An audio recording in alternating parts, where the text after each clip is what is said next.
क्रिस्त में प्रिय मित्रों, आज के सुसमाचार के माध्यम से प्रभु यीशु मसीह मरियम को हमारे समक्ष ईश्वर की इच्छा पूरी करने वाले और ईश्वर के वचन को स्वीकार करने वाले और उसको पूर्ण रूप से पालन करने वाले एक व्यक्ति के रूप में हमारे सामने प्रस्तुत करते हैं। भीड़ में से किसी नारी ने यीशु मसीह की प्रशंसा करते हुए कहा, धन्य है वो गर्भ जिन्होंने आपका धारण किया और धन्य है वो स्तन जिन्हें आपको पिलाया। और यीशु उसके जवाब में कहते हैं, वे कहीं अधिक धन्य है जो ईश्वर के वचन को स्वीकार करता है और उसका पालन करता है। प्यारे मित्रों, आज के सुसमाचार हमारे सामने माता मरियम के द्वारा एक उदाहरण प्रस्तुत करना चाहता है। हर एक व्यक्ति जो ईश्वर के द्वारा बुलाए गए हैं, हर एक क्रिस्तान जो ईश्वर के हिस्सा है, यीशु मसीह के हिस्सा है, वे ईश्वर के वचन को स्वीकार करना है, उसे अपने जीवन में पूर्ण रूप से निभाना है। संत लूकास के सुसमाचार के पहला अध्याय के 38वां वाक्य में हम देखते हैं, गब्रिएल दूत के संदेश को पूर्ण रूप से स्वीकार करने के बाद, ईश्वर की योजना को समझने के बाद माता मरियम गब्रिएल दूत से कहते हैं, देख मैं प्रभु की दासी हूँ और ईश्वर की इच्छा मुझ में पूर्ण हो जाए।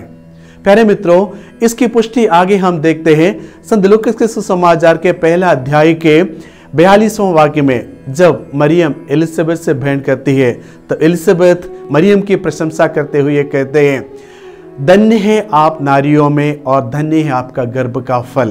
प्यारे मित्रों, माता मरियम सिर्फ यीशु मसीह को वचन रूपी यीशु मसीह को धारण करने से और यीशु मसीह को पालन करने से धन्य नहीं बनी, बल्कि यीशु मसीह के वचनों को स्वीकार करते हुए, ईश्वरीय वचन को स्वीकार करते हुए, उसे पूर्ण रूप से निभाते हुए माता मरियम धन्य बन गई है। और इसकी पुष्टि आगे और हम देखते हैं संत लूकास के सुसमाचार के पहला अध्याय के 45वां वाक्य में हम पढ़ते हैं, एलिजाबेथ मरियम की प्रशंसा करते हुए कहते हैं, धन्य है आप जिन्होंने ईश्वर के द्वारा दी गई प्रतिज्ञा पर विश्वास किया और उसे पूर्ण होते हुए देखा।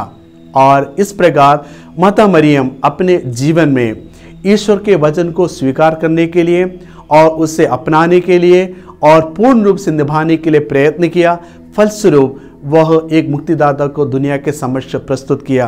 प्यारे मित्रों, आइए हम सब माता मरियम के पद चिन्हों पर चलते हुए यही प्रयास करें, अपने जीवन के अनुकूल और प्रतिकूल परिस्थितियों में ईश्वर के वचन को पूर्ण रूप से स्वीकार करें, आत्मसात करें और उसके अनुसार जीवन बिताने का प्रयास करें। मसीह हमें आशीष दे। पिता, पुत्र और पवित्र आत्मा के नाम पर।